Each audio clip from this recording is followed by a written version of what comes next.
Hi, welcome to the Pinoy RN, a podcast that provides insight into a variety of subjects relevant to Pinoy nurses.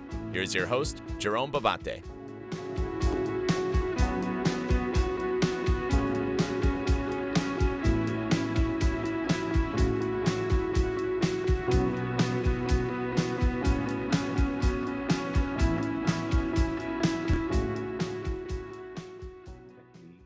I went into complementary alternative therapy training and practice while I was taking up my MA. After I had finished with my MA, that's when I started my clinical exposure. And I work in a tertiary government hospital which specializes in the care of children. And during those time, while I was a full-time government employee, I went to have my PhD. So I'm doing clinicals for 5 days. Then for 2 days, I'm attending my PhD. After finishing my PhD, that's the time I entered the academy. So before I teach in San Beda University College of Nursing, I was a former faculty member of the University of Santo Tomas College of Nursing for 3 years before transferring to San Beda. So for me, I can summarize it into two things. Number one, nursing in the Philippines needs to be local in orientation. By going local, I mean that although the globalized market is our end goal, the local taste of Filipino nursing should still be there. Because a lot of times, we may take the risk of actually just training future nurses for them to become exportable goods, not for them to be oriented to the realities at the ground in the Philippine setting. So for me, going local means that our focus should include the study of our own appreciation of health, our own appreciation of wellness, diseases, as well as integration of indigenous and folkloric healing practices in the Philippines in the nursing curriculum. The other thing that I want to see as a priority or trajectory of nursing education in the Philippines is that caring should be functionally and deliberately taught in the nursing curriculum. It means that caring actually is being taught as a philosophy, as a way of life, as a perspective, rather than just a concept or just an action. Because if you look at it, our curriculum is really not oriented to caring. Neither it is grounded on the caring principles at all.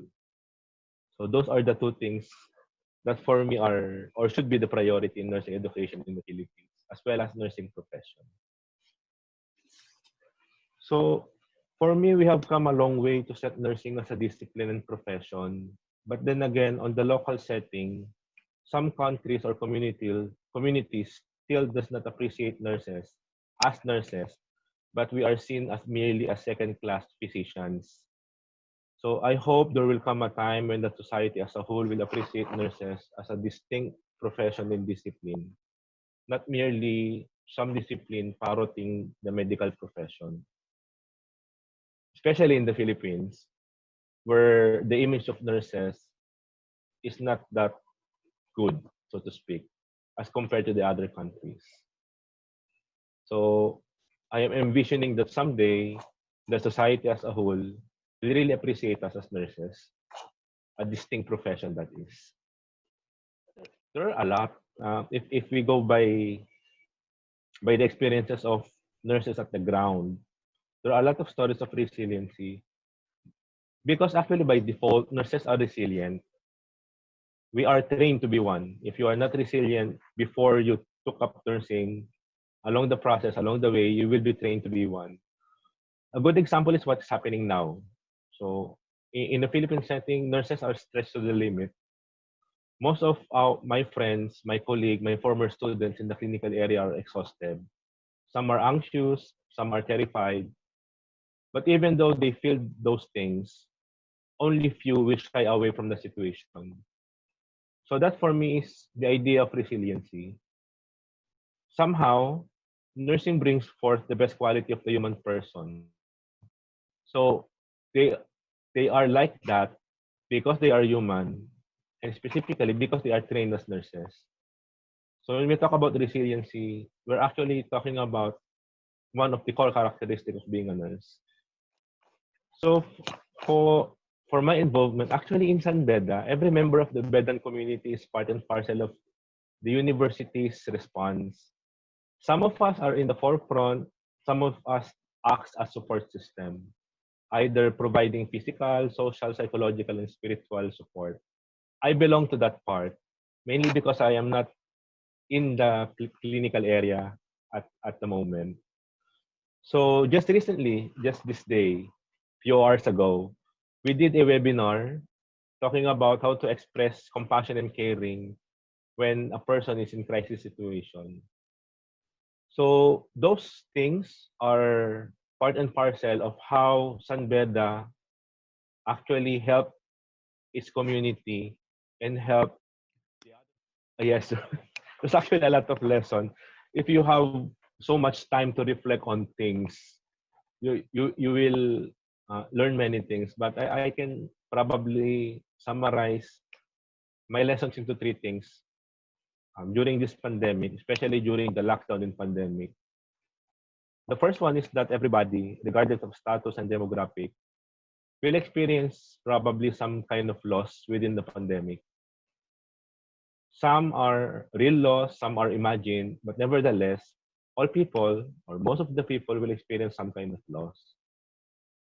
Second, if a person is experiencing loss, compassion is always the language of caring during this moment.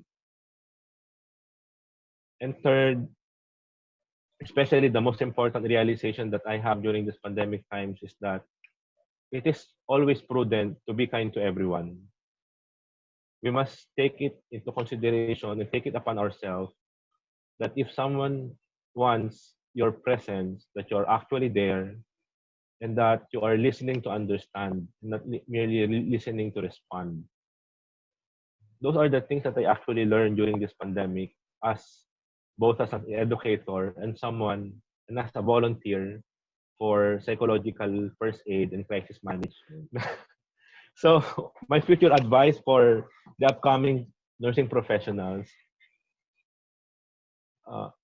reflect if it is really the thing that you would want to dive, because being a nurse is not just finishing the degree. Being a nurse is a way of life.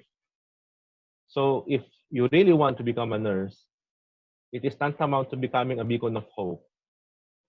May it be at your workplace, with your family, with your friends. So I always say this to my almost all of my students that nurses are the fireflies of the insect kingdom. We bring light not only because of what we can do, nor because of what we know. We bring light because of who we are, because nurses brings hope. So do not forget your meaning, do not forget your reason for being. If nursing is really for you, whatever the circumstances is or are, you will become one. You just need to be open to possibilities.